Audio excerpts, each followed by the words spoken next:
Bienvenidos a quienes se van sumando. Vamos a esperar 2 minutos más o un minuto más y arrancamos a respetar a quienes entraron a horario.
Bueno, Nati, si te parece, arrancamos. Ahí estamos. Yo sigo sumando mientras se van incorporando. Ya somos más de 25, así que si estamos ok,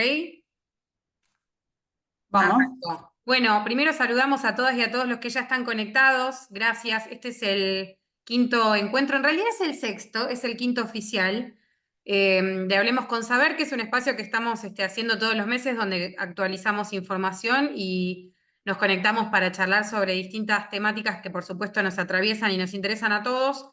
Y en este caso, a pocos días de la Marcha del Orgullo y en el marco también de todo lo que estamos bueno, de todo lo que significa en estas semanas para nuestro país.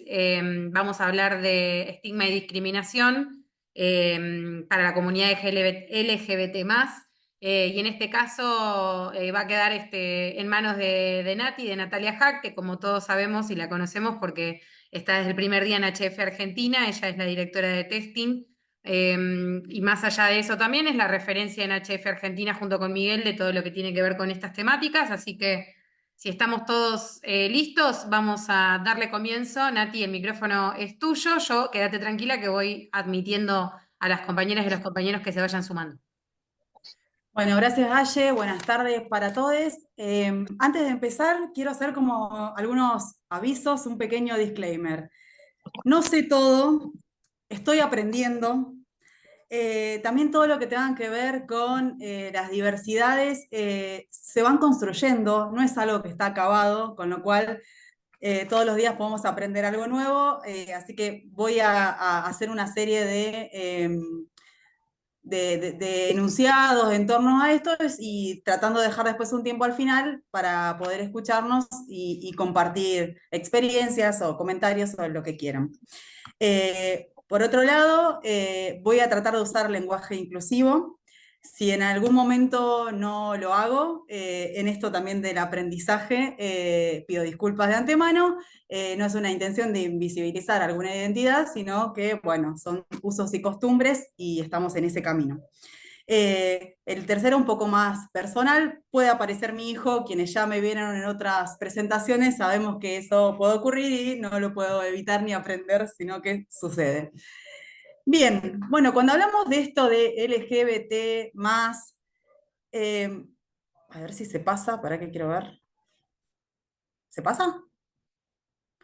Bueno, quedamos un poco así como Britney, desde qué significa todas estas letras, de qué me están hablando, que cada vez ponen más, que no entiendo nada, que no sé qué. Entonces, un poco la idea es empezar a desmenuzar algunas cuestiones que tienen que ver con esta sigla que solemos ver, eh, y en eso empezar a hacer algunas diferenciaciones. Porque, bueno, no todo es lo mismo, ¿no? Siempre se suele usar este dibujo de la galleta o en santafesino masita de jengibre, eh, para hablar de un poco de estas diferenciaciones en torno a las diversidades. Por un lado, vamos a encontrar el sexo biológico, que es el conjunto de las características biológicas, tanto genitales como de cromosomas, de hormonas y otras cuestiones que determinan si una persona es macho o hembra en la especie humana. La mayoría de las personas se corresponden o a mujeres o a varones, pero uno de cada 100 pueden ser intersexuales, donde van a presentar una mezcla de cromosomas y de otras características sexuales de ambos sexos. Lamentablemente, como sabemos, a veces cuando nacemos, bueno, es muy binaria la decisión y suele ser médica, es o sos varón o sos mujer, y muchas veces arraigada puramente con las cuestiones genitales. Tenés pene, sos varón, tenés vagina, vulva, sos mujer. Cuando, bueno, la biología puede traer muchas otras cuestiones. Fíjense ahí que la cifra es 1 de cada 100, digo, la verdad que parece poco, pero la verdad que son muchas personas que pueden nacer como intersexuales, como la mezcla de las características biológicas, tanto masculinas como femeninas, o macho o hembra, pero bueno, a veces el biologicismo sabemos que se suele quedar un poco corto en todas estas cuestiones. Yo por las dudas, aviso, no estoy viendo el chat, haya cualquier cosa me cortás o lo vemos al final. Después pasamos a la identidad de género. Ahí lo identificamos más con el cerebro, con lo que sentimos, y es la forma en que cada persona siente su género y puede corresponderse o no con el sexo que nos asignaron al nacer. Nos podemos identificar con el género masculino o con el femenino, con ambos géneros, donde llamamos que las personas son bigéneros, con ninguno de los dos, que son las personas agéneros, no me identifico ni con lo masculino ni con lo femenino.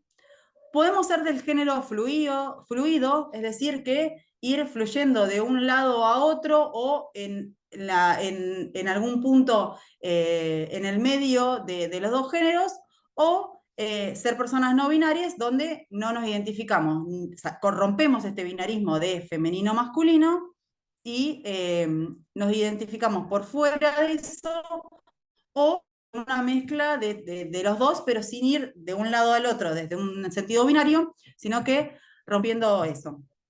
Si la identidad de género coincide con el sexo que nos asignaron al nacer, vamos a decir que la persona es cisgénero o persona cis.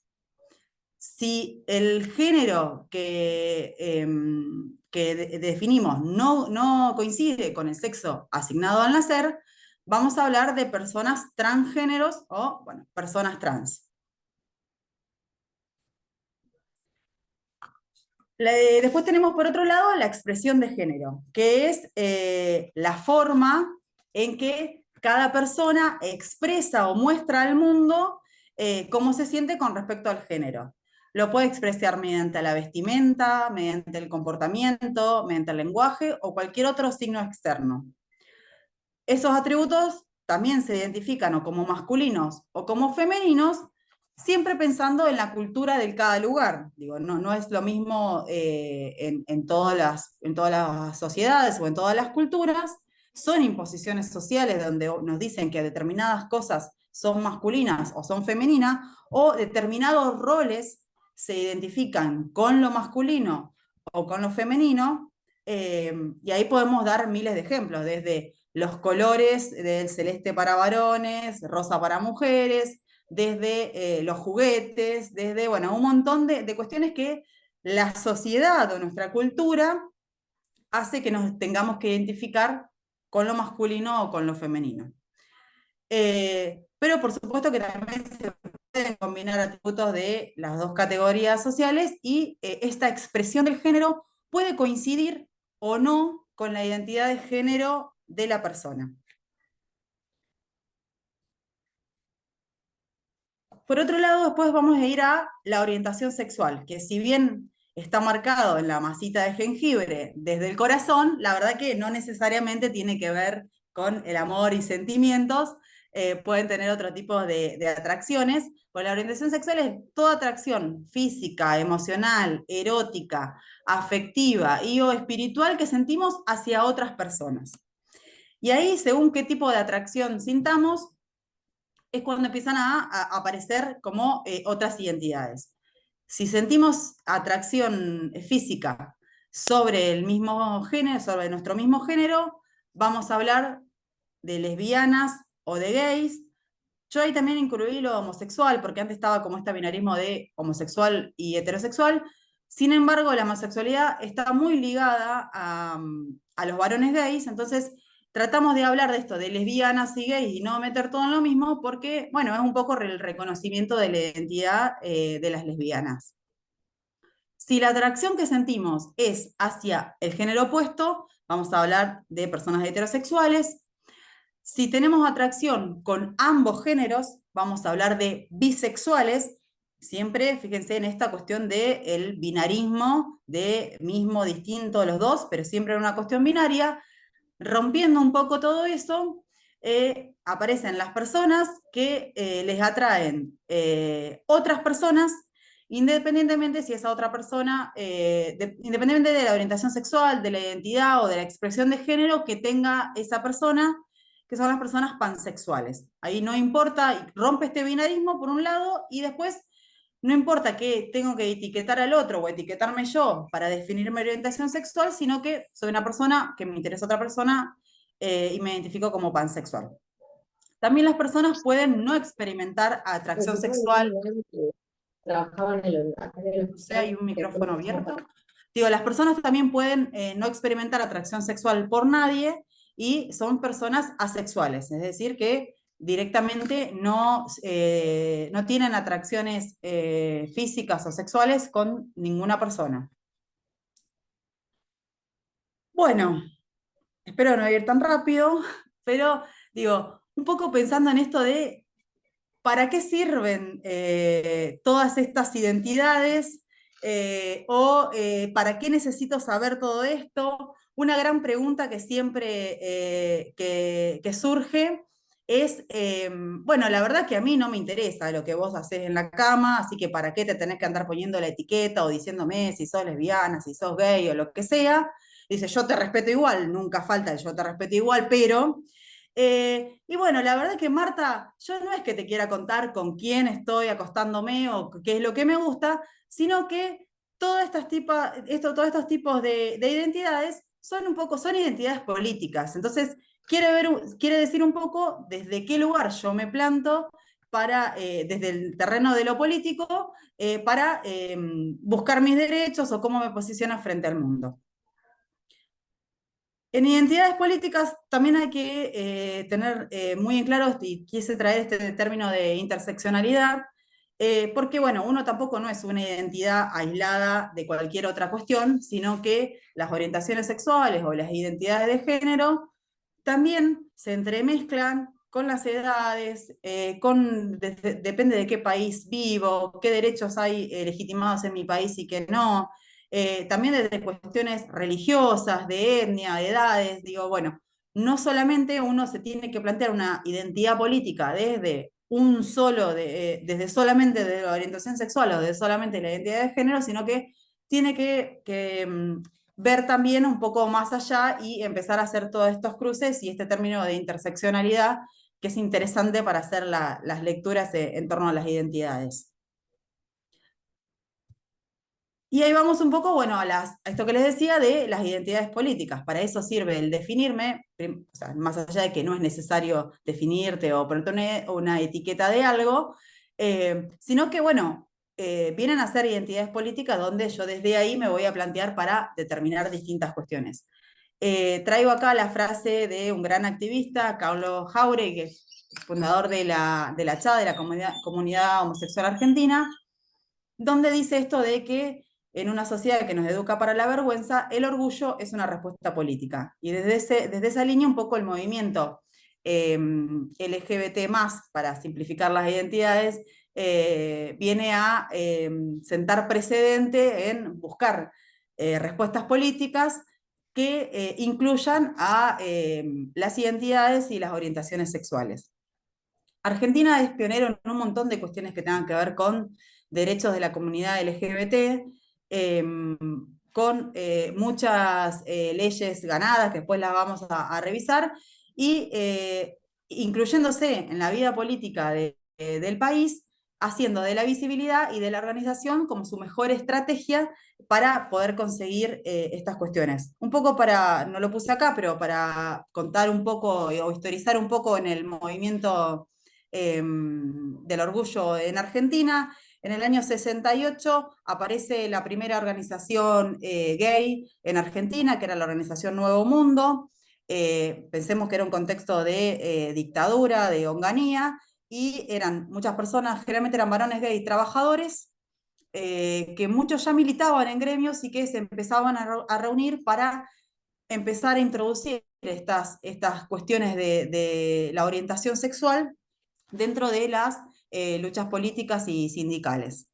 En el 71 se forma el Frente de Liberación Homosexual, donde, además de Nuevo Mundo, participa o aparece la organización Eros, que también era de varones gay, y la organización SAFO, que es la primera organización lésbica de Argentina. Lo mismo, se reunían, se organizaban, sacaron el manifiesto político que se llamaba Sexo y Revolución, y un poco ahí lo que buscaban es esto de incorporar las sexualidades y las diversidades en el debate político de ese momento. También 71, seguía la dictadura, entonces se empezaban a organizar para ver que había algunas cuestiones que a la comunidad gay y lesbiana, principalmente en ese momento, eran los más afectados en determinadas políticas del gobierno dictatorial. En el 92, bueno, ahí está, surge la primera Marcha del Orgullo en Buenos Aires, en julio, digo, ahora la conocemos en noviembre, en ese momento fue los primeros días de julio, poquito después del 28 de junio, que es la fecha que en todo el mundo se celebra o se reclama o se posiciona en torno a las diversidades sexuales. Fueron un poco más de 300 personas, la mayoría con los rostros tapados, porque el estigma y la discriminación era fuertísimo en esa época. Sus consignas principalmente tenían que ver con la respuesta al VIH con el SIDA.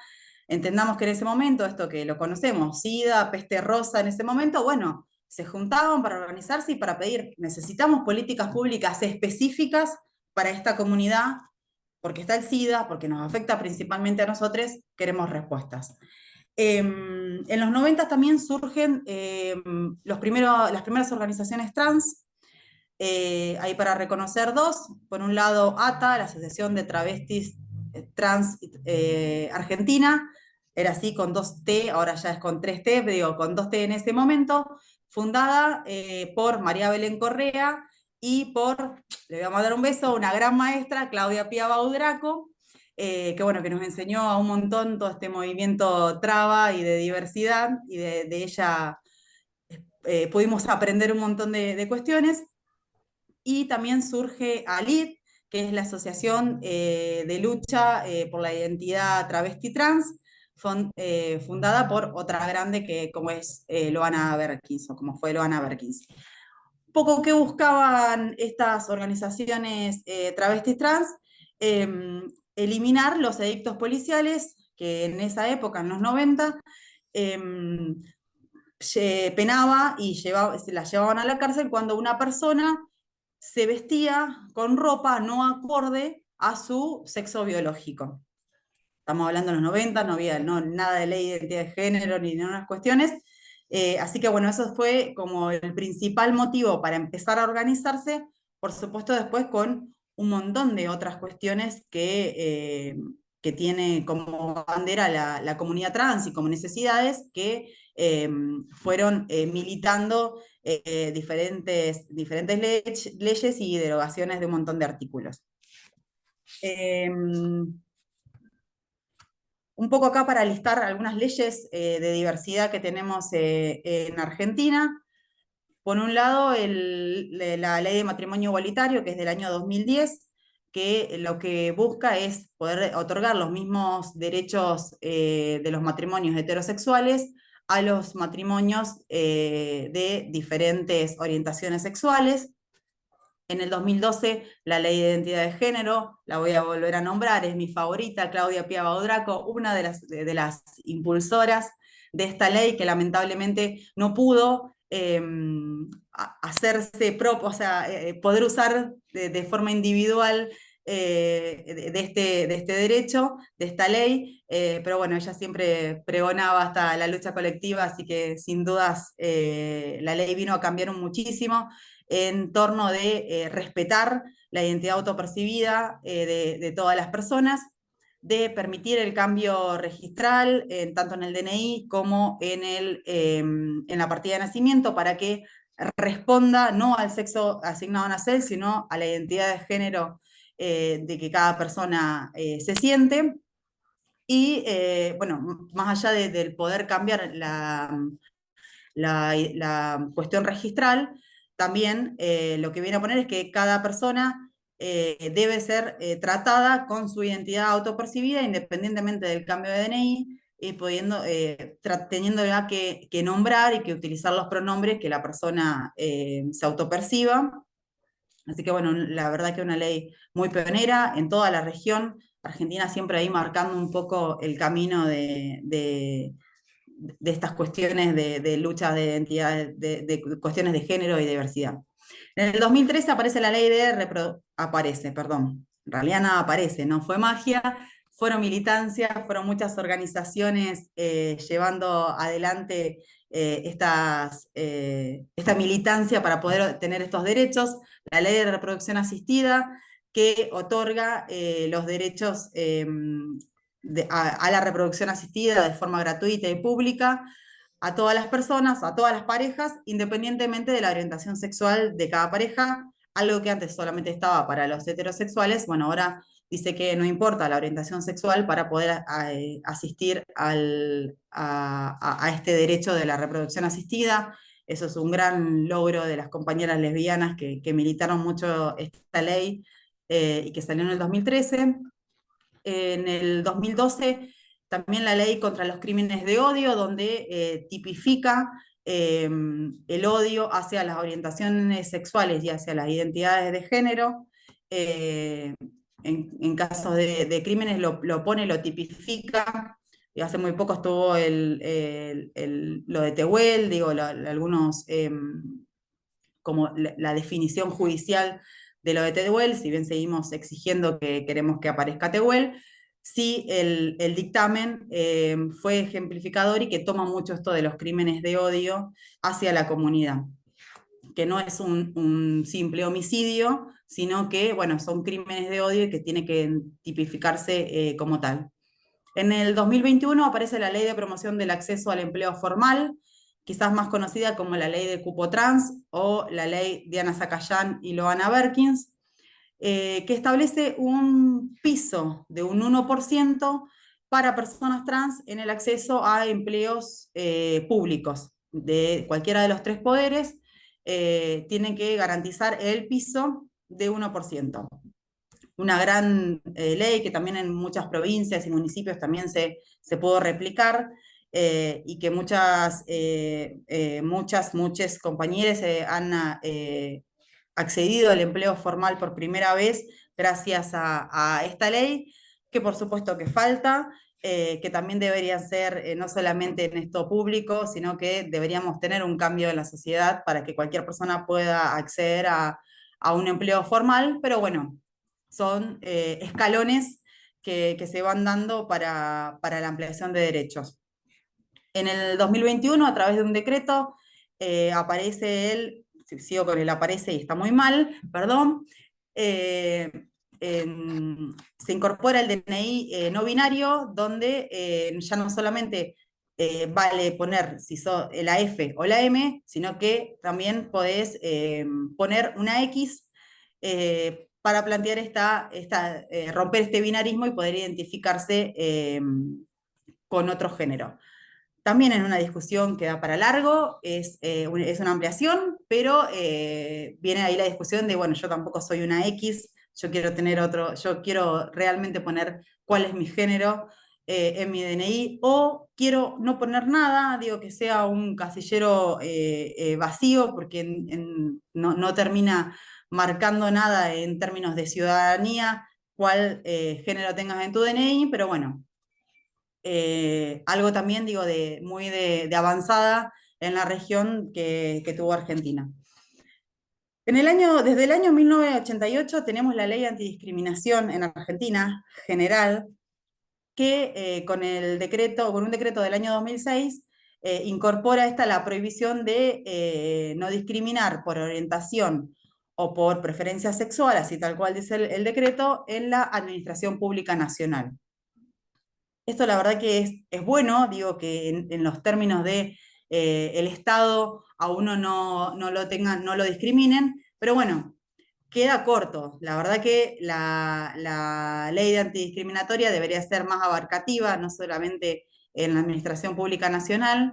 Es por eso que desde hace varios años en la Marcha del Orgullo una de las consignas principales es poder tener una ley antidiscriminatoria que pueda ser más transversal y más allá de la Administración Pública Nacional o en términos del Estado, que como digo, está buenísimo, pero debería ser eh, para todos los lugares, digo, no solamente para la administración.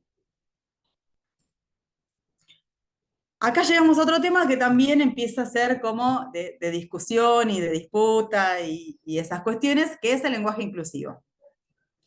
Bien, la Real Academia Española dice que el masculino cumple la función de genérico y que no es discriminatorio.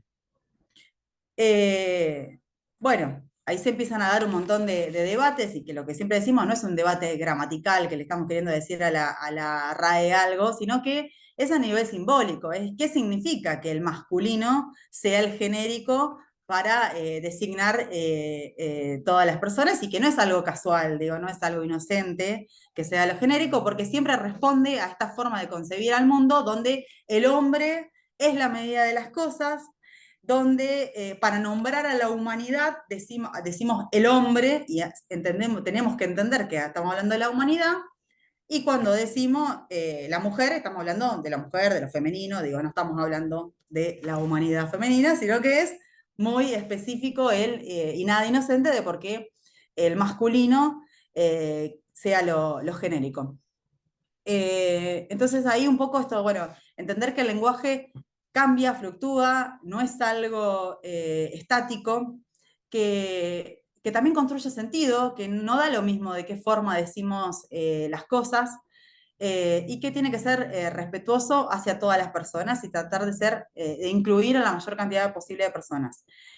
Acá viene esta frase que viene mucho desde el feminismo, donde el filósofo Steiner dice que lo que no se nombra no existe y que por eso es tan importante tratar de buscar buscar que el lenguaje incluya a todas las identidades. Bueno, ¿y por qué la E en esto del lenguaje inclusivo? Bueno, se plantearon varias alternativas al uso masculino, como la X, la E, el arroba, el os, as, pero bueno, hubo un consenso tácito desde el feminismo para utilizar la E. Como verán, feminismo y comunidad LGBT más siempre de la mano, en algunas cosas uno más en la vanguardia, en otros momentos otro. Pero bueno, todo lo que tenga que ver con esta, una necesidad de tener una perspectiva de género hermana a estas diferentes corrientes. Entonces, bueno, se definió, digo, no es que hubo algo expreso, un documento donde dijeron vamos con la E, sino que se empezó a pensar de que la E se puede utilizar tanto en la forma escrita como hablada, que después también el arroba o el usar os, as, terminaba siendo binario, porque queríamos ver esto cómo poníamos la A y la O, y en realidad también teníamos que incluir a otras identidades, a las identidades no binarias.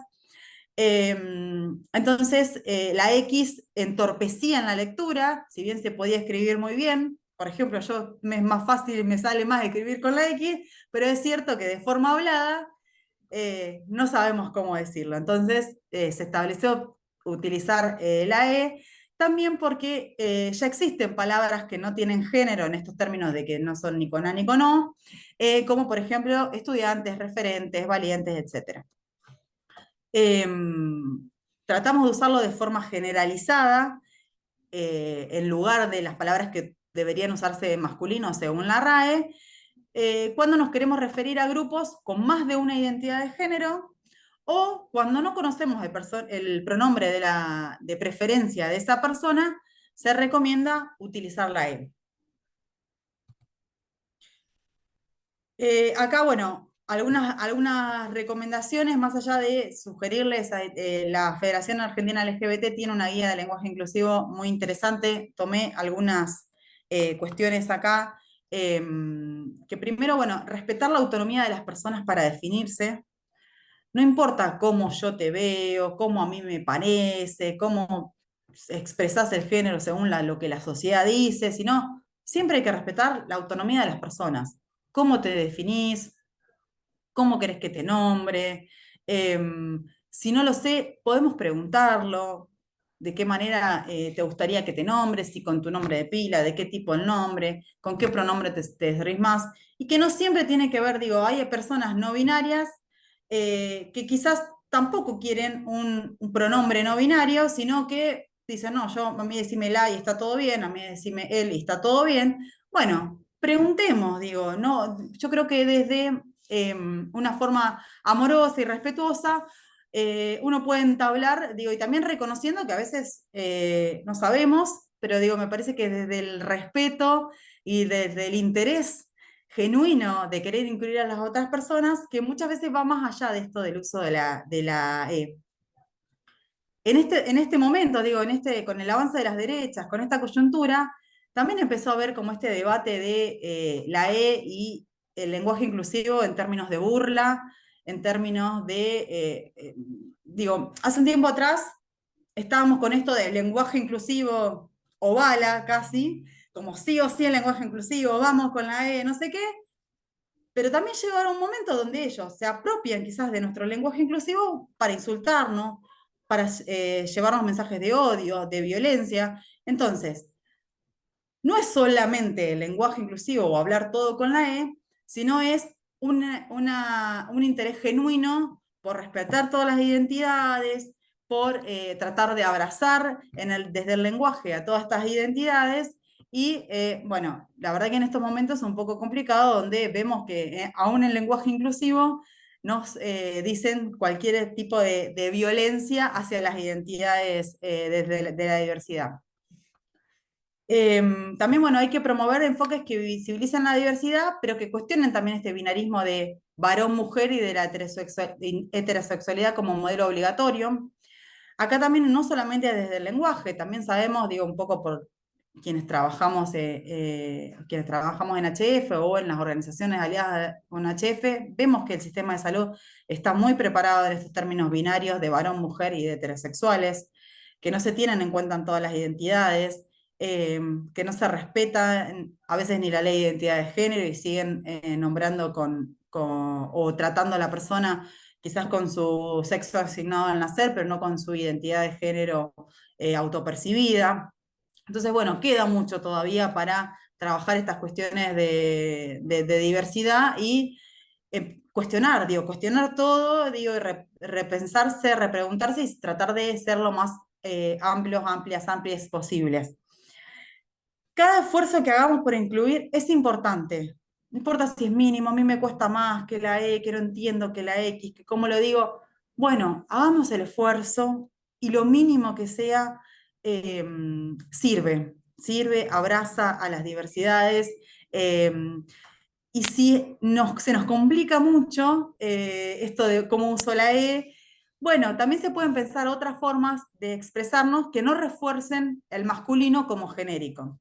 Por ejemplo, ahí el que puse, digo, en lugar de decir a todos los presentes, podemos decir a todas las personas presentes, y de esa forma estaríamos utilizando un lenguaje no sexista, no binario, sin necesidad de a dónde pongo la E, si en esta palabra, en la otra, y le empezamos a poner E a todas, y quizás tenemos que ponerle a las que representan a identidades y a géneros. Vuelvo a recomendarle ahí esa guía de lenguaje inclusivo de la Federación, la pueden buscar en las redes o después se las podemos compartir, porque también ahí pone un poco de claridad esto en los pronombres, cómo llamar a estas personas, a otras, cómo preguntar, así que bueno, está muy interesante como para ampliar un poco más esto que tenga que ver con el lenguaje inclusivo. Como decíamos un poco al principio, este sábado va a ser la 33ª Marcha del Orgullo, donde tenemos 3 consignas principales: no hay libertad sin derechos ni políticas públicas, no hay libertad con ajuste y represión, ley integral trans y ley antidiscriminatoria ya. Es la marcha en Buenos Aires, pero es una marcha federal, desde hace unos años es federal. A partir de las 10 de la mañana en Plaza de Mayo va a dar inicio a la marcha, para luego a las 16 marchar hacia el Congreso, donde va a haber otro escenario, y se van a leer documentos de posicionamiento y bueno, también actividades artísticas. Nosotros desde HF estamos participando en la comisión organizadora de la Marcha del Orgullo. De hecho, ahora cortamos acá, con Emiliano nos vamos a la reunión de la Como, donde la verdad que aprendemos un montón también. Digo, me parece que es importante esto, abrirnos a aprender, digo, todo lo que tenga que ver con diversidades. Como dije al principio, uno no sabe todo y tampoco está acabadas las discusiones y todo el tiempo se pueden abrir nuevos debates, invitarles a abrirnos a las preguntas y a cuestionar. Vamos a tener un camión sobre Avenida de Mayo, creemos, y vamos a estar haciendo testeos de VIH por primera vez en la marcha, junto con la Secretaría de VIH de la Federación LGBT, HF y un montón de organizaciones aliadas. Vamos a estar haciendo testeos, así que pueden invitar a todas las personas que conozcan y que vayan a la marcha a que nos encuentren en nuestros gazebos y se hagan el test rápido de VIH.